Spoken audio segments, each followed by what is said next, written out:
season check on our Manchester United fans, who, by the way, had to endure their team getting booted from the EFL Cup by second division team Grimsby Town today.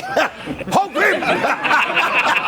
Apart from today's embarrassment, with a record of 2 games played, 1 defeat and 1 draw, with a grand total of 1 point, the great Manchester United are currently in 16th position in the league. I mean, it's early days, but the peace and quiet permeating the global football space is inextricably linked to the regressive demise of Manchester United.